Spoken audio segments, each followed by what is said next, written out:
Hispanic Heritage Month. It's an important time to reflect on the contribution of Hispanics and our rich cultural heritage. Today, we talk with a panel of accomplished Latinos to discuss the importance of maintaining that cultural celebration alive during Hispanic Heritage Month. It's all here on the next Latino Motion. Join us. Choose to get lost in the woods to gain experience in forest management. Choose to travel through time to understand the past. Choose to soar to pursue a career in dance. Stockton University offers 50 high-quality academic programs, small class sizes, and affordable tuition. Choose to match your interests and talents at one of New Jersey's nationally ranked universities. Latino Motion with Bert Lopez is presented by Latino Motion Public Affairs Media, a New Jersey nonprofit corporation, and Stockton University. This edition of Latino Motion with Bert Lopez is brought to you by the HD Studios at the campus of Stockton University. Funding for Latino Motion is provided by Atlanticare, offering primary, specialty, and urgent care, plus surgery and more. Atlantic City Electric, energy for a changing world. And South Jersey Gas. Welcome to Latino Motion, a weekly interview show highlighting issues impacting New Jersey's Latino community while advancing understanding of Latino cultural heritage and contributions to our society. And here is your host, Bert Lopez. Buenos dias and welcome to Latino Motion. We're in the midst of Hispanic Heritage Month, which runs from September 15th through October 15th. And we have assembled a nice panel of individuals to talk about the importance of Hispanic Heritage Month. And I'm going to let my panelists introduce themselves. I'm going to start with you, Naji. Hi, everybody. My name is Yasnea Lorick, but I do prefer to be called Naji. I am a teacher at in Atlantic City at Sovereign Avenue School. Well, welcome to Latino Motion. And Irvin? Hi, Bert. Thank you for having me on. Irvin Moreno Rodriguez, or Irvin Moreno Rodriguez. I'm the Assistant Director of the Sarah and Sam Schofer Holocaust Resource Center at Stockton University. And Lucia? Hi, my name is Lucia Corrado Polanco, and I'm a business analyst for the Atlantic City Electric Company. So, welcome to Latino Motion, all of you, and certainly all of us as Latinos realize the importance of celebrating Hispanic Heritage Month, but we really want to talk in depth. As you know, Latinos do represent a very large number of the workforce. We're contributing to our communities, and this is an important time for us celebrating our cultural heritage. And just by way of some discussion, let's talk about the label. It's Hispanic Heritage Month. And Rafael, what's your preference? What would you like to be called? Hello, everyone. Just so you guys know, I'm Rafael Arango, and I'm currently working for the City of Atlantic City as a multicultural program specialist. And thank you for having me. For me personally, I grew up with the word Latino, and I respect all the new terms, Latinx, and everybody that they like. But because that's just what I'm used to, I just like Latino, and that's kind of what I go for, my first go-to. And Irvin, how about yourself? I agree with Rafael. I grew up with Latino Heritage Month, Hispanic Heritage Month, and there's some importance to debating those terms because they can become very generalized very quickly and all-encompassing, but we're really representing so many countries, not just Mexico. You're talking about Chile, right, the Central Americas, Spain. But, while we're having these arguments, we can also talk about the great stride we've made here in the United States alone. It's not so long ago that it was Hispanic Heritage Week, and now we have a month. So I think we've made great strides in a shorter amount of time since Hispanic Heritage Week really only became official under President Lyndon B. Johnson. And then eventually it became Hispanic Heritage Month.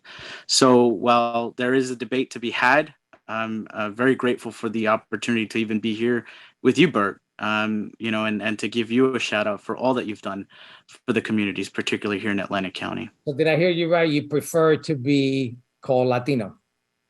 Yes. Okay, and I think let's it's a see what little the fair ladies. term. Let's see what the ladies have to say. So I'll start with Lucia. What's your preference in terms of the label that you would want to be called?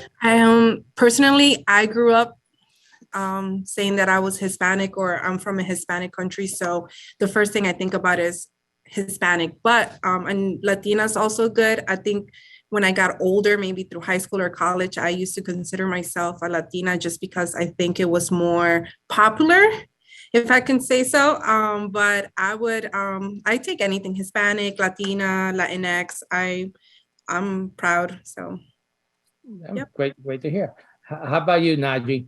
I'm very attached to the Latino, and so I consider myself Latina.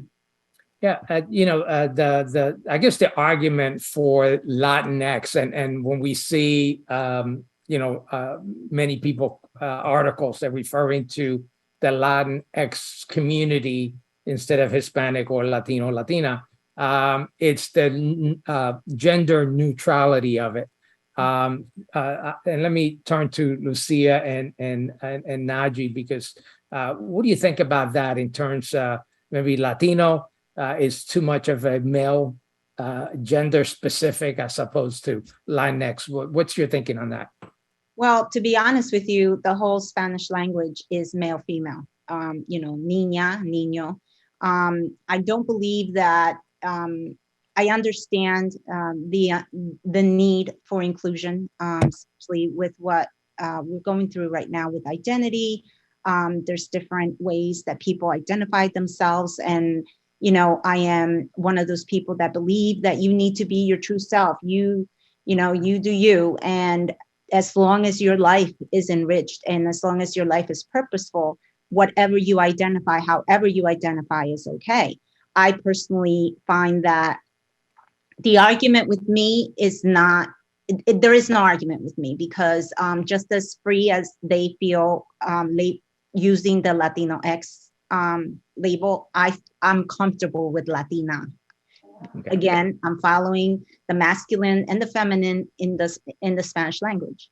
Right. And Lucia, how about yourself? You're a younger generation. What's your thinking in terms of using Latinx? I don't see anything wrong. Just like Nayi said, I think if people want to use that, it's fine. It doesn't affect me in any type of way. I'm actually happy and proud that we have come so far that we can actually include everybody in it that feels that way. It doesn't matter if you're Latina, Latino, and if you want to use Latinx, I'm more than happy to. It doesn't affect me. I don't get offended by anything about that stuff. So I'm happy that we are where we're at. It doesn't take away your Latin heritage or your Hispanic heritage at all, in my opinion. So. Yeah, good point. And as far as the Spanish language, Rafael, I'll turn to you. How important is it for you to maintain your Spanish speaking language here in the United States? I think it's very important. Me growing up here, now you being one of my first grade teachers and coming full circle. When we came here, I was born in Mexico. I came here when I was 3. My parents brought me here. My parents didn't speak English. So I was the kid, in first grade, second grade, third grade, translating for my parents about those grades and those report cards. And then that to me is full circle. Growing up in my career, in my experiences in my job, me being able to speak and communicate with a broader audience has only benefited me and those who I can help. So that's why it's very important to me. I try to, it's tough because a lot of our generation, some people are my age, they may not speak it, they may not understand it, but I'm all about it. I think, hey, if you can, stick with it. I'm learning every day. So it's an ongoing thing, but I definitely am proud that I continue to know Spanish. I can read it, I can write it, which, it's not easy. So definitely I'm with that. And I know that Irvin, you was born here in the United States, I believe, and it's still important for you to maintain your language. Why? Oh, I think it's extremely important. It's how I communicate with my parents, the rest of my family, and a large part of the community in Atlantic County. My parents are from the state of Oaxaca, Mexico, from Putla Villa de Guerrero. And one of the issues that I have, for example, with Latino, is the fact that it excludes a large part of Mexico. It was colonized by Spain. That's how we get Spanish in Mexico. But before that, it was, as commonly referred to in this country, the Aztecs, right? It was the Aztec language, or Nahua. So, for example, growing up, I spoke a lot of these Aztec words, not knowing that they were Nahua, right, words, not knowing that they were not technically Spanish. So, for example, I think we all remember the restaurant Chi-Chi's. There was also a franchise here in Egg Harbor Township many years ago. And Chi-Chi's is a Nahua word. So growing up, I always thought, hey, wow, it's so representative, even though it was a franchise. But not a lot of people know that. So I think it's important for me to speak, both, sets of languages to communicate better with the community because, we're still an immigrant country, no matter what a lot of other people say. And we're going to keep being an immigrant country for many years And I to come. think a lot of people relate to your thinking in terms of being able to communicate with the families. We're going to take a quick break. This is great discussion. We want to continue the discussion. We'll be right back with more Latino Motion. Latino Motion with Bert Lopez is presented by Latino Motion Public Affairs Media, a New Jersey nonprofit corporation. Join us online at www.latinomotion.tv. Find us on YouTube, Facebook, and Twitter. We encourage your comments and contributions for show topics.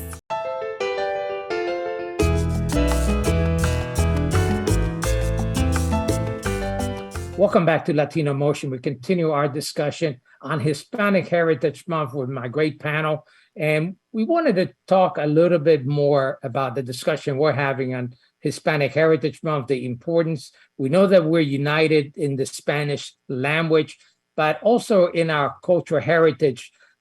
During this particular time, there's a lot of Latino celebrations going on. And I know we just recently had one, which was the Atlantic City Latino Festival in Atlantic City. Many of us here, all of us here on this call, participated in that event. Rafael, I'm going to turn to you. Tell me why it's important to continue those celebrations to showcase our cultural heritage. Bert, I definitely think it's important, especially to like what Urban spoke about earlier, how before it was a week, now we at least have that month. And, that month now allows us to recognize the contributions and the influences that the Hispanic and Latino history and culture that we can have, because it's not just one country, there's quite a few of them. So it's important that we educate everybody else, educate the different generations that we have, because that's one thing that I definitely find very important. Like my favorite holiday is Dia de los Muertos, especially being from Mexico and what it represents. So if you ever watched the movie Coco, I think they did a great job representing what that is and, showcasing those family members that passed away. You celebrate them. To me, I hope I aim, and that's my goal, is to continue celebrating that for future generations, because it's important. It's our culture. It's who we are. Who we are as everybody, and we're all united in this. We're all Latinos, we're all Hispanics, we're all Latinx, however we are. But at the end of the day, Latinos Unidos, right? Yeah, very good. And I know that Naji, you played a big part in the Latino Festival as well. What was the meaning for you in terms of being able to maintain this display for the rest of the community of our Latino culture? Well, I believe that in my personal experience, my mother meant well. When my grandfather brought us over, my mother meant well when she raised us believing that when in Rome, do as Romans. And when we got here, I lived in a predominantly white neighborhood where my culture and my heritage was something that I was ashamed of. I was taught that, I was less than. I was made to feel that I was not as good. My mother did her best to make sure that we got the best that she could offer. But as a new immigrant, you see the difficulties, the poverty, the disparity in wages, and my mother was a single mom. My parents got divorced. So all that was also part of it. Growing up, I felt and I believed that the best way to get ahead was to assimilate. I did not tell people that I was Colombian. I did not share my language. My husband was the only one that I would speak Spanish to. And when my husband and I married and moved to Northfield, our children grew up in a predominantly white neighborhood. And it wasn't until Ricky Martin that I realized, believe it or not, living the vida loca, it wasn't until Ricky Martin became famous, and Raphael, I believe, was in my classroom that year, when all of a sudden I started to feel that it was okay to express my Latina heritage. My children, unfortunately, they don't speak the language, and being part of the Hispanic Association of Atlantic County has opened up the doors for me to embrace my heritage, to embrace who I am. And as the teacher of bilingual students, I make it a point to make sure that they know that their culture, their language, and their way of life is valuable.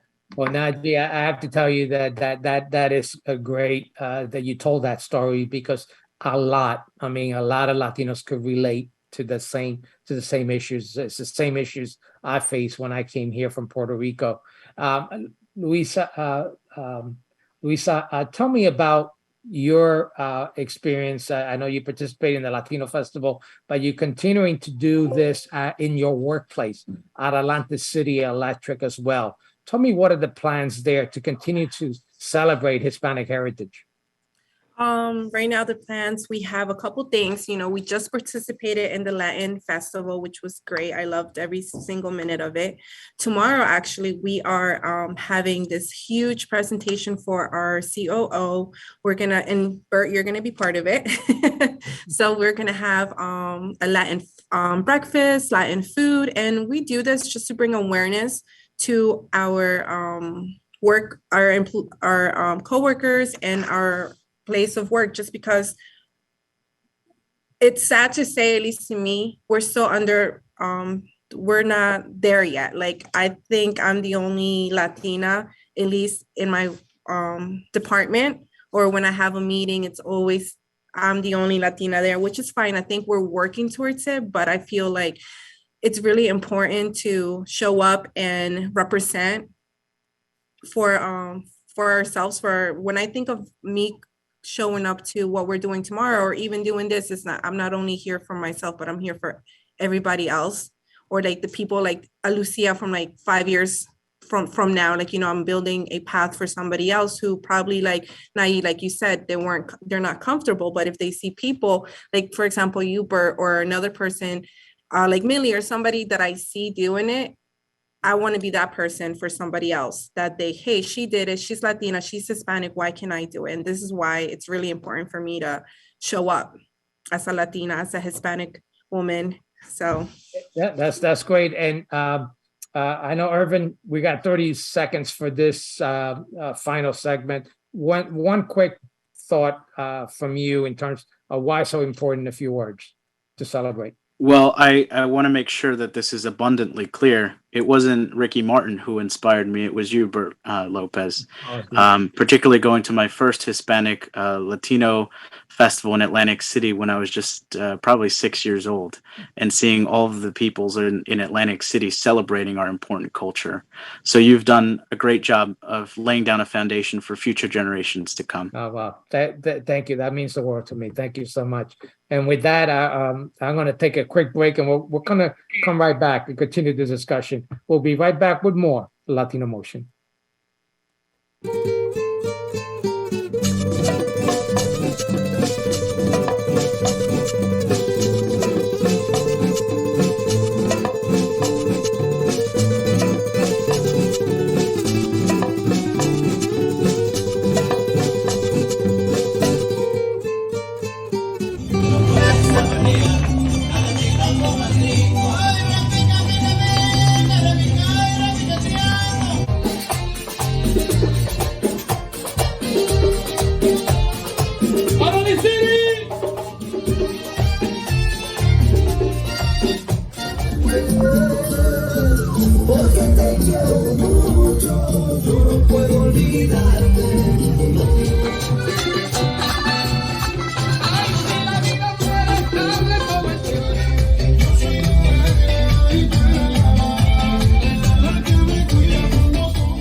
Welcome back to Latino Motion. We continue our discussion on Hispanic Heritage Month with our distinguished panelists. And we were talking about the importance of Hispanic Heritage Month. We covered a lot of ground. I wanted to talk to you, and Irvin, I think you kind of led the way. I'm so humble with your statement earlier in the last segment. But how do you personally pass it forward in terms of the culture, and what are the challenges ahead that you think we as a community have to overcome? I think education is key. I work here in the Holocaust Resource Center at Stockton University.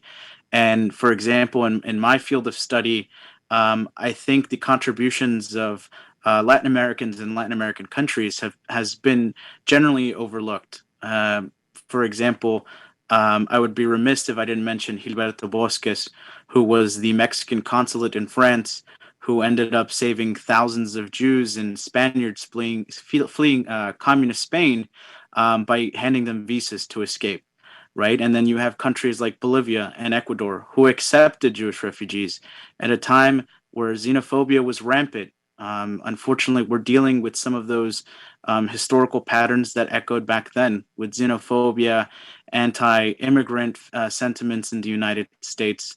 But education is key. I believe that if we continue teaching our children, our nieces, our nephews, about our contributions to this great country, we'll be much better for it. And I think we're doing it, right? With the Latino Festival, we're continuing these traditions, right? These bailes típicos, how to dress and how to dance and how to act and how to read these poems.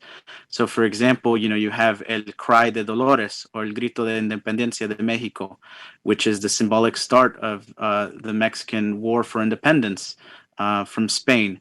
So you have that at the beginning of Hispanic Heritage Month, and at the end, you have El Día de la Raza, or Columbus Day, which is commonly referred to here in the United States, where for a long time we were celebrating someone who committed acts of genocide. But now we've seemed to rectify that, and we have a responsibility now to teach our children the true meaning of Dia de la Raza, right? So the Jewish people have a term. It's called from generation to generation, Lador Vador, and I think we should continue those sentiments.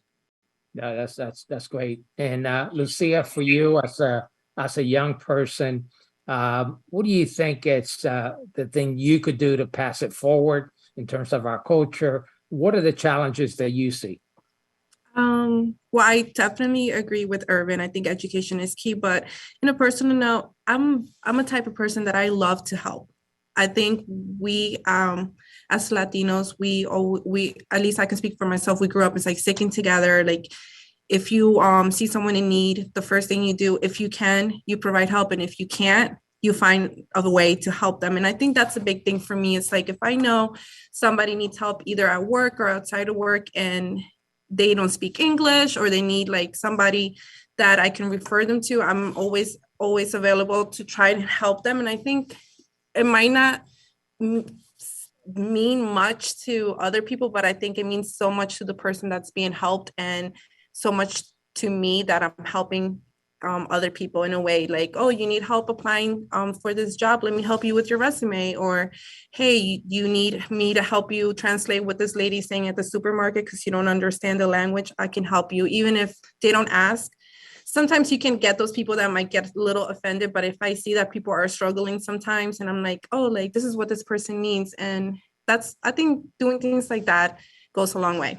Yeah, that's certainly a big way of passing it forward, right? Mm-hmm. I'm going to turn it over to you, Naji. What's your way of passing it forward? And what are the challenges you see? Well, for me, it's again, obviously education. And I think that my name, Yasnaya, actually means, there's actually a school in Russia called Yasnaya Poliana. And I did not realize long ago how deep that's enrooted in me. My ancestors are educators. Grandmother, great-grandmother, my mother, my sister, me, my daughter. It is a generational blessing, and I believe wholeheartedly in education.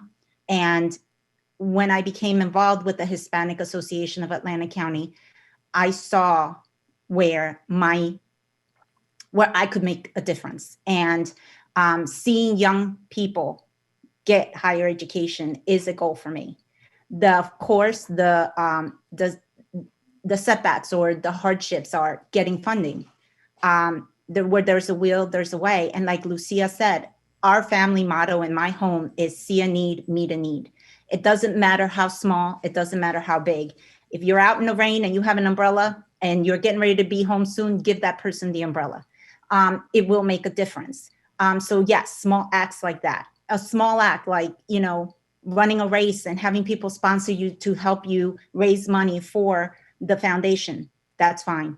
Not to mention that you raised about $3,000 for scholarships through your efforts, and certainly very commendable. Thank you so much. Thank you. And those are small, it just reminds me of this guy, Bernie Sanders. He said small contributions.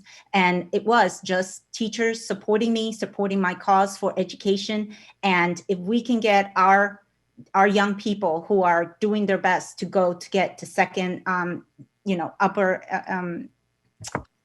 to further their education, then the doors are open. And one thing that I do want to instill in them is that you go up and then you turn around and you give a hand up. There's others behind you. And that certainly is very commendable. I only got about a minute and a half, so I do want to get Rafael in just to how do you pass it forward? Any challenges? You know what? I think everybody hit it out the park. I agree with all three of you. And, I think we all do our part and done our part. And I think that's a big thing. I've come to learn when we were younger, we didn't have the representation that we have today. So just being there, showing up, just helping, it makes a huge change. I used to work at a school. I'm not a teacher, but just to be able to help the families and knowing that, again, it just brings me back because just like Nayi said, half my family are educators in Mexico. The other half are entrepreneurs. So I think a lot of that is instilled in me. And I think, just making that small impact for hopefully the bigger picture, because it takes a village, right? So I'm just proud to be able to be a part of this and proud to know all of you guys and, just showing up and giving back. Well, certainly you guys are very inspiring. I tell you, I love that I picked this panel to speak about the importance of Hispanic Heritage Month. And Rafael, you mentioned it, all of you hit it out of the park in terms of expressing why it's so important to continue to celebrate Hispanic Heritage Month. And I know that all of you are going to continue to contribute, continue to pass it forward.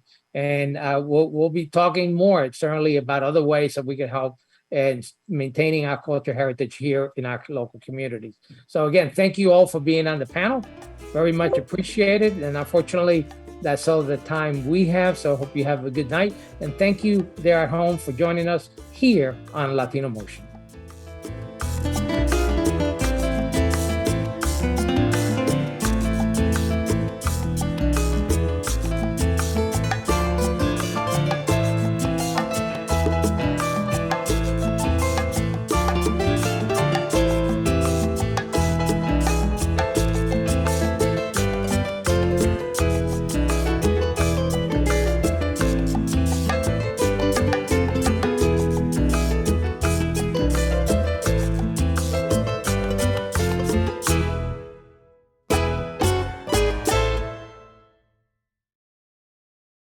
Choose to get your feet wet, to learn more about protecting our environment.